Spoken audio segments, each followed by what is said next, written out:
好，今天是2021年9月30号，第一章第4次上课。那我们今天介绍那个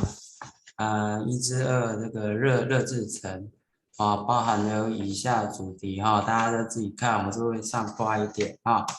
好，那这个图大家先熟悉一下哈，就是说，那现在的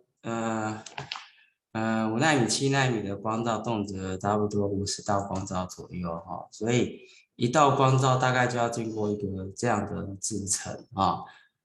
所以说它是环环相扣的哈，但有时候微影完要10颗，10颗完要经过一些热制程，那很多制程就会环环相扣，环环相扣。那这个就增加 IC 的制造的复杂度，增加 IC 制造的复杂度这样子。好，那最后面 IC 这个做完以后啊，那会经过测试封装测试封装，然后最后再那个整体的测试这样子啊。好，那就其实整个 IC 流程的话，就我们先。第一章就先模组化的教学。那个第3章我们再教制程整合再教制程整合。好，那我这边都以消红的为主，然后还有一些比较最近新的一些技术参考新的期刊一些网站一些技术来补充好。那我们先看一下这个硬体硬体有早期有分那个你这点错，好，要小心了。有分这个水平的炉管水平的炉管，那这个就是晶片那就是坦白说，它就是一个线圈加热器啦，就是一个加热器而已就是一个加热器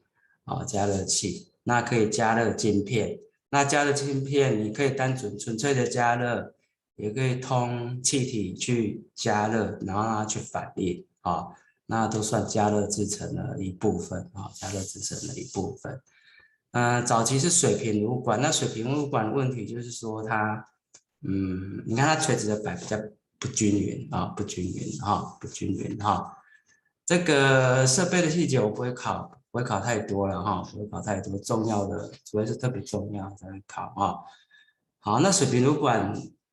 是大概6寸长的制程现在都比较少了那现在主流的好，你再看下一页氧化的话有很多种氧化，包含热氧化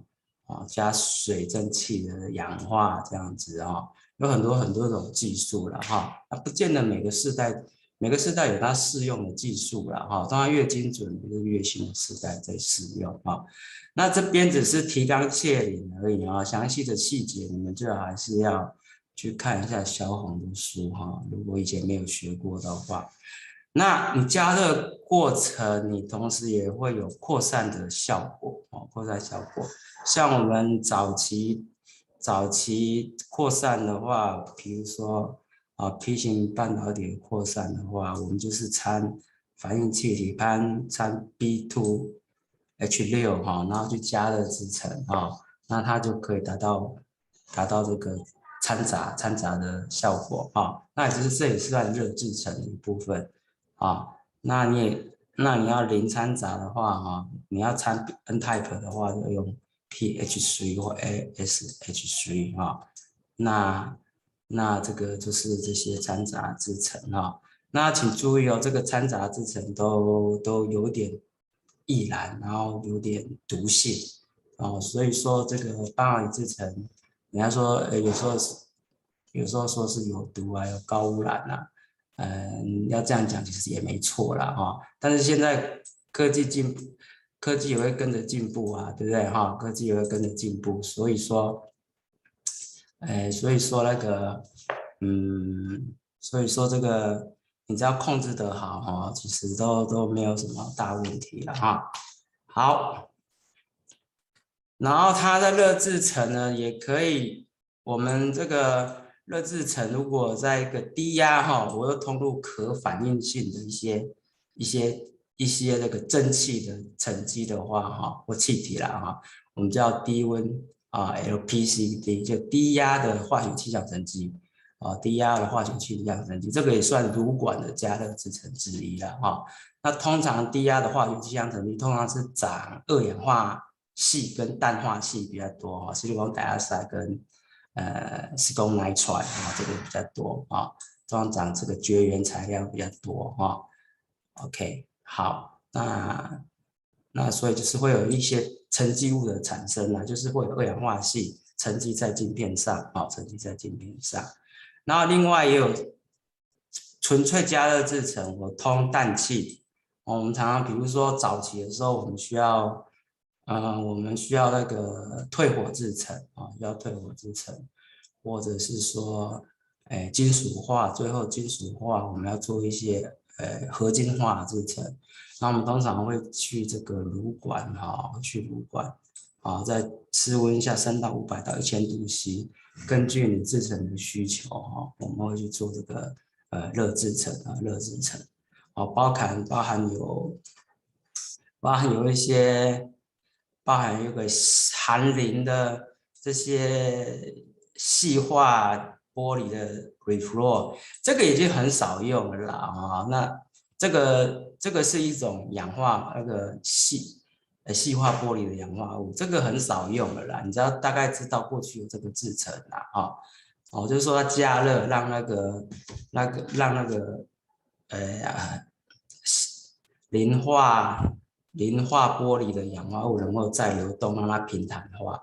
那现在平坦化的话，都是用 CMP 的制成，不再用这个制成了，这过去的了那其实萧红这个书，他把一些过去的制成，他还是有留着讲那我会跟你讲哪些重要，哪些不重要。那现在这个的话其实不重要了不重要了不重要，因为现在都用所谓的 CMP 的制成CMP 加 Shell Change Isolation 的这个 formation那我这边讲义我没有把这些缩写都打得很详细，你就自己 Google 就好了Google 查一查，然后就知道大概就会知道什么样意思，全部课上完就会很清楚了那你也有那个neon source， 你最后需要通氮气去把这个腔体再清干净类似这样子这是一个退火的制成好，那我们说早期这个水平炉管水平炉管如果是你比如说1.5 micron 0.5的制成那这个水平炉管还是可以够用。那如果比如说0.25 0.5以下，甚至现在奈米的制成的话，你需要求这个热制成很精准，还有你的低压的化学气象沉积这要很精准的话，那我们就要把那个 wafer 摆成水平的摆成水平的话，你炉管就变成垂直的垂直的。所以这是8寸以上的制程，那这是6寸以上的制程。所以现在包括我们学生自己在国家奈米实验室做，大部分是做8寸炉管的制程这个炉管制程这炉管就主要是加热，它加热的时候你可以添加一些反应物气体，就可以沉积或是说掺杂物就可以扩散变成掺杂所以加热制程有很多种的用途有很多种的用途。那现在也是很常用，非常常用。好，这个重复了就是说这个垂直炉管现在设计的话，就是受热比较均匀受热比较均匀之下wafer 又躺水平的话，它加的比较均匀，还有所以它反应也比较均匀，然后你要沉积薄膜也比较均匀是比较就是 wafer 躺成水平的就比较有好处。wafer 躺水平，炉管就要做垂直不要搞错了这两个刚好相反水平的炉管 wafer 垂直，这个已经是这是旧的技术。那现在wafer要躺水平，然后我们要做垂直入管啊，垂直入管。好，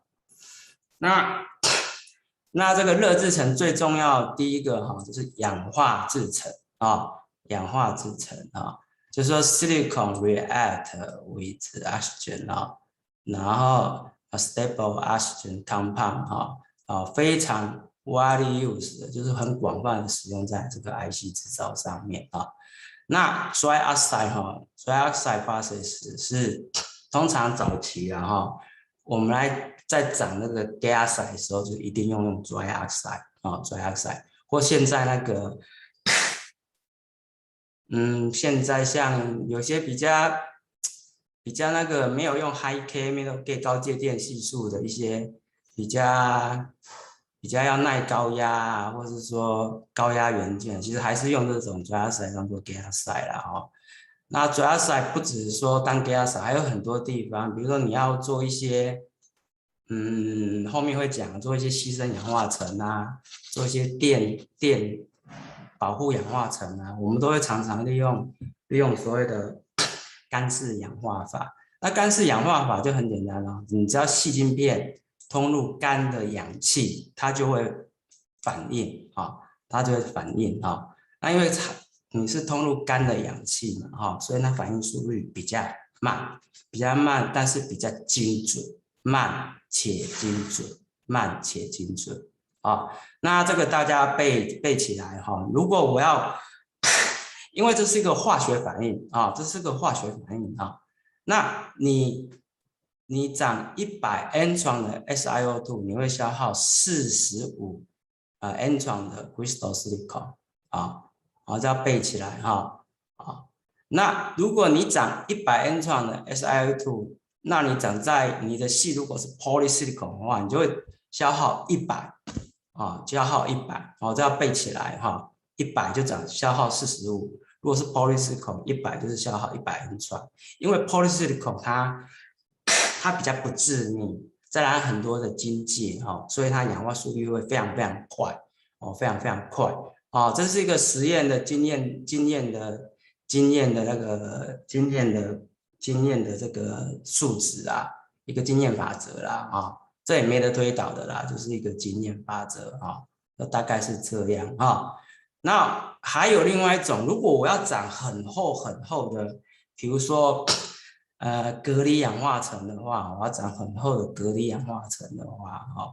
那用 dry oxide 就会很久，可能要几个小时。那我可能就会使用 wet oxide。湿式氧化法啊，湿式氧化法。那湿式氧化法有什么？跟干式氧化法刚好相反嘛，它比较快，因为它是用水蒸气啊，大家写一下，它是用水蒸气，非常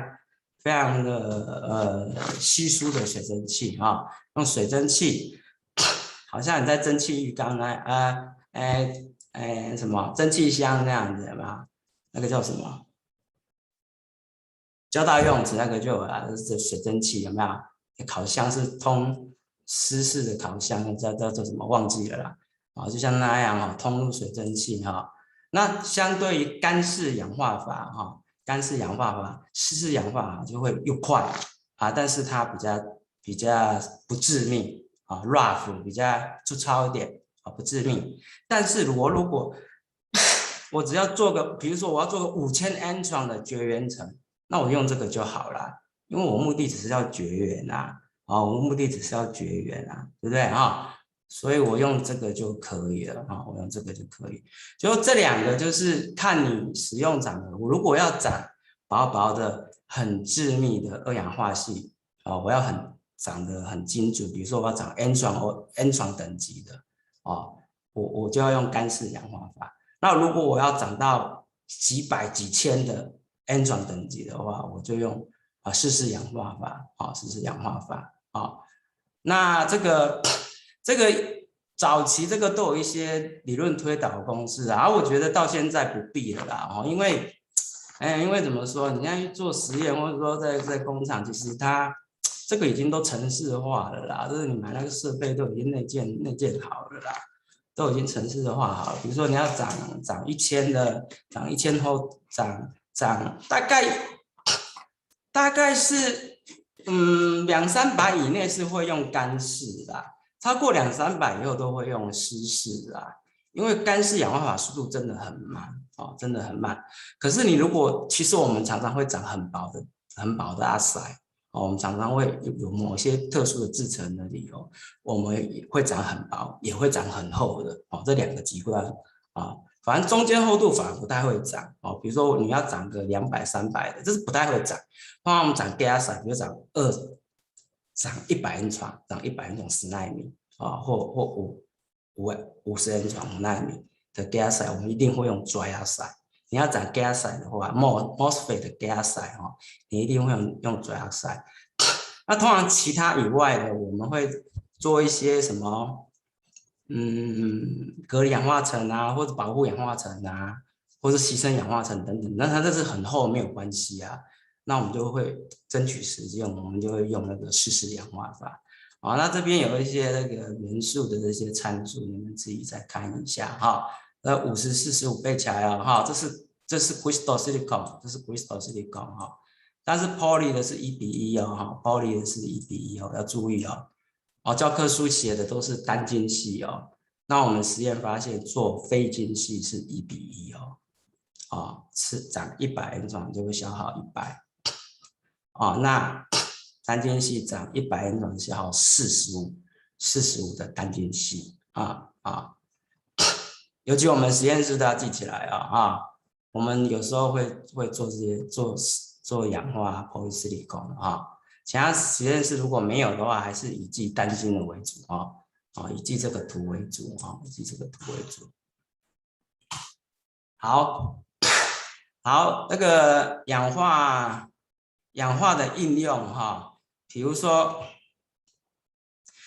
我要早期啦早期我掺杂我要做一个 PN 浆选，比如说下面是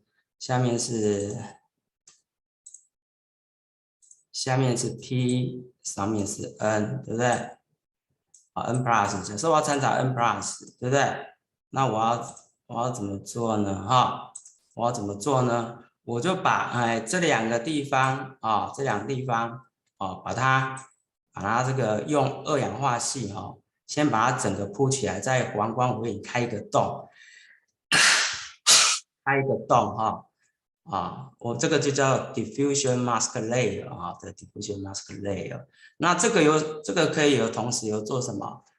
表面的保护表面保护，我保护这边那也可以做隔离好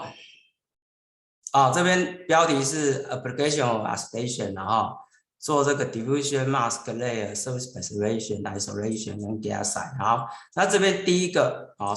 第一个就是那个 diffusion barrier 那我要定义某一个区间是一个N 型半导 N 型区域嘛我就很简单，我就用氧化层定义就好了，氧化层当做那个隔离层那我就长一个10到50的奈米的，这时候用湿式的就可以了啦，用湿式的就可以比较快，反正这个厚度又不重要，重要的是我要能够挡住 doping 就好了所以这个 oxide 我们通常会长 weight 长 weight oxide 长 weight oxide。好，这是它的应用，然后再来是 surface preservation 所以有时候我们经过一些制程比如说热扩散或是离子布质这后面都会讲那个我们常常经过一些制程你可能会伤害 silicon 的表面你可能会伤害 silicon 表面，那我们让细去那个去让它干式或氧式你自己在取决于大概你受伤的程度是多少了那如果没有把握就长厚一点，就是用湿式的制成，比如说我长个1000 N 床的阿塞长个1000 N 床阿塞。那假设原本 silicon 表面有损伤，那我要弥补这些损伤怎么办？很棒的一个方法就是在它表面再长一次 SiO2， 因为 SiO2 长的时候会消耗45% 的单晶系嘛，对不对？所以说它就会把同时啊，在长的过程，它就会把一些污染物啊或表面损伤啊，把它包覆起来，然后你再把二氧化硒去掉，那这个再把二氧化硒去掉哈，那它这个那个就这个 silicone 就会又会恢复到很平整的状态，几乎就跟刚取出来的刚拿到的单晶一样甚至我觉得啦晶圆厂去买晶片回来，他们都没有把握这个晶片到底做得好不好，他们可能第一步可能都会先做这一道叫做那个这个叫 service sacrificial sacrificial oxide sacrificial oxide 这个因为这个萧红那个教科书给的投影片就是这样乱跳了那所以说我有时候我都会讲到了但是我就没有照着1、2、3、4这样这样教了反正都会教到了你就上课专心听然后再配合萧红的书，这边教非常快好，再来，我现在讲那个 screen oxide screen oxide。我们知道离子布质你们先知道这个结果离子布质系是有方向性的嘛，我们说100是最常用的也就是说，在那个离子布质可能部分的离子它会直打下去，它不会碰到任何细晶细的原子，它会打得很深因为细是单晶嘛。你可以想一想完美的晶体，你从上面往下看，你可以看到一个，假设你是 T-EM 的话，你可以看到很清楚那个晶格，然后晶格之间会有很像一个通道的东西，对不对？通道的东西。那如果你离子布质刚好就打到很像那个通道，像井一样，就直接就打到井的最深处了，那这就是超出你什么预期的深度超出预期的深度。那解决这种所谓的通道效应，就打太深通道效应会造成离子布质的离子打得太深的方法呢，就是铺上一层所谓的screen oxide。不知道怎么翻呢 ？screen oxide 叫做 screen oxide 叫做遮蔽氧化层好了，遮蔽氧化层。因为二氧化硒是什么？非晶系嘛，对不对？所以它打下去它一定会歪对不对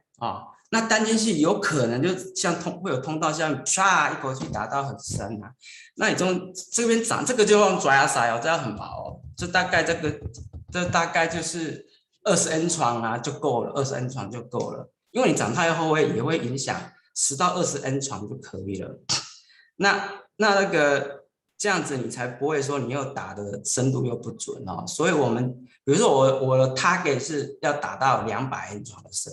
那我这一层只要10 N 床，其实误差就不会太大，对不对？你不能说这一层那个 screen oxide 我长到我也跟它长200。那你就打到表面而已所以这一层要很薄很薄很薄，所以这一层一定要选什么 dry oxide， 这层一定要选 dry oxide， 所以打得很薄很薄那打到非晶的 oxide 以后，它就会散射嘛就会散射，就会达到你希望的位置，这样就避免所谓的通道效应避免所谓的通道效应。那通道效应的离子布质会再重复不要紧张，或者说你自己是看消防书自己这边如果比较有兴趣的话，可以自己赶快去翻一下。好，再来是PET and barrier oxide这早期是做平坦化制成的啦，就是说我要把这边的元件跟这边的元件把它隔离开把它隔离开，我就挖一个沟槽挖一个沟槽，然后我再加热制成吧，然后那个它会平坦，然后我再用那个蚀刻的方式把它去掉。不过现在这是旧的技术了这是旧的技术。我们现在这个技术叫做shallow trench isolation， 浅沟槽的隔离，主要是左边元件跟右边元件我们要隔离。假设左边是西莫斯的 N 费，右边是 P 费，我要隔离对不对？那两个碰起来就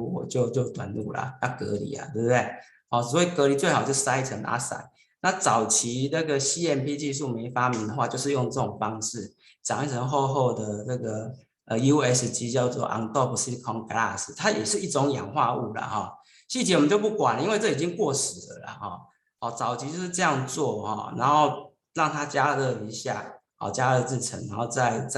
把它再把它蚀刻掉哦，再把它蚀刻掉。那以后不这样做了，那我后面会再讲新的做法啊、哦，这只是说早期的一个做法。还有 pay aside 哈，如果哈这个叫护垫的氧化层，它氧化层就是工具人呐、啊，你有时候你需要有一层去保护它啊，或是什么的啊、哦，你就可以长一层二氧化系啊、哦。我再讲一下啊、哦、，silicon，我刚刚这边我再强调一下啊、哦，矽跟二氧化系哦，这是绝配啦啊、哦。因为矽只要掺杂氧哈，它控制的可以非常非常精准啊，可以控制的非常非常精准。我不知道萧红的书有没有写，好像是没有。那小思敏的书哈，思敏老师有一本小思敏有讲制程，大思敏讲元件嘛。小思敏那本书有讲一些公式啊，但是我觉得现在是我不特别教那个公式了啊，因为这个现在设备做的很精准了啊，毕竟我们又不是要开发设备。好，那现在已经很精准了。矽哈长二氧化矽哈，矽跟二氧化矽简直是绝配。你其他的半导体材料找不到，比如说锗跟氧，就很不好。氧化锗就不好，那氧化锗很容易裂解掉。那其他的三五组更没有三五组的氧化物，就是矽有氧化物。那这矽这个氧化物二氧化矽哈，是个万用的工具人，你知道吗？哪里都可以用。它可以用在所有地方，几乎只要你看早期这个 MOSFET 哈哦，你几乎只要金属氧化物半导体就搞定就完成了，甚至后来用 polysilicon 取代金属杂极，那你几乎是矽跟二氧化矽就全部搞定，你知道吗？哦，所以矽真的是哈万用工具人，你知道吗？哦，矽跟我说二氧化矽的时候，二氧化矽是万用工具人。所以它好多可以使用的地方哦，无处不在，因为它很好用，因为很好做哦，又很好用，哎，好，再来是来讲一些早期的隔离制程哦，叫做 locals，你们自己去查书啦，好像是 local field isolation 这样子，我已经忘了这个，因为这也是旧技术了啦，好，这也是个隔离制程哈，隔离制程哈。它先利用我们一步一步来哈，先用金属基板，然后长一层那个二氧化矽，然后定义二氧化矽的这个开口啊，二氧化矽的开口这个，然后呢，这个二氧化矽的开口，我们再把那个 nitride 呢，把它这个塞进去，把它塞进去啊，把它塞进去啊，然后把它塞进去，然后再把它图形化，然后把它氧化，那这个拿出来的应力比较大，然后它就往这边推，相对silicon就会长这样。然后这个早期叫做鸟嘴的制成哦，然后再把那一串移除掉，这个就做成什么隔离的制成啊，隔离的制成。不过现在这个制成已经被 STI 取代了啊，STI 取代了啊，Self Change Isolation 取代了。这是很早期的，这是过时的制成了，所以我教很快啦。这个我也不会考啦，这个我不会考，这过时我不会考啦啊。所以要来每一节影片都要看哦，这过时的制成哦，我不会考啊，这过时的制成我不会考啊。好，知道早期是这样做元件之间的隔离啦，但是现在不这样做，因为大家可以看啊，你也可以看到这边哦，你用阿塞，你这用阿塞隔离，它多出来这两个鸟嘴的形状哈，它会占据晶片很大的面积哦，占据晶片很大的面积哦。早期比如说0.5 micron，这个，比如说这个鸟嘴占据0.35，还好我可以接受。可是现在都7奈米、5奈米了，你这个0.35相当于350奈米，对不对？怎么能够接受？不行啊！然后整片 wafer 都来做这个做这个 oxide 的这个鸟嘴就好了。所以现在已经都淘汰了啦，因为这个面积太大了。这小红书有讲，他还说这个技术是淘汰的啊，这个技术是淘汰。然后 replace 现在已经是摆那个 replace 摆那个share change isolation。那我们就是用 CVD 去填下去 ，CVD 填可以填很小很小一个洞啊。好。那现在这个就是接下来讲的这个，我把这边讲完啊。Share change isolation， 我是直接用那个微隐定义的，直接用微隐定义的。然后这个现在是用 SiO2 取代，用那个 SiO2 取代。没关系，这边只是讲一些单元制程单元制程有旧的有到新的旧的。我尽量不考，毕竟还是要稍微知道一下那现在就是用那个直接微隐蚀刻暴力的方法。现在 EUV 很厉害嘛，它可以吃那个几奈米的小洞对不对？几十奈米没有到几奈米可以吃几十奈米的小洞就直接把它吃下去，直接给它吃下去这样子就避开那个。那你要去做这些share change isolation 的时候，你上面也要长一个牺牲的氧化层就是你做完以后，它这个表面是不是也会伤害所以你要做一些牺牲氧化层，再把它洗掉然后最后才能再做 gas 我再讲一次做完隔离以后isolation 的话，你去10颗把这个 oxide 去掉，你是不是可能会伤到 silicon 表面对，会。那怎么办？一样我们再长一层薄薄的 silicon dioxide， 那再把它10颗掉，再把它10颗掉。怎么10颗？我们下一章会教，就把它10颗掉通常是用湿式10颗湿式10颗，那选择比无限大，绝对不会乱吃因为是化学反应，用湿式10颗把它10颗掉。那这时候你的晶片又恢复到非常平坦的表面，这时候我们再去长 gas 再长 gas 这样子那个效果那晶片的界面的缺陷可以把它降到最低。好，我们今天暂停到这里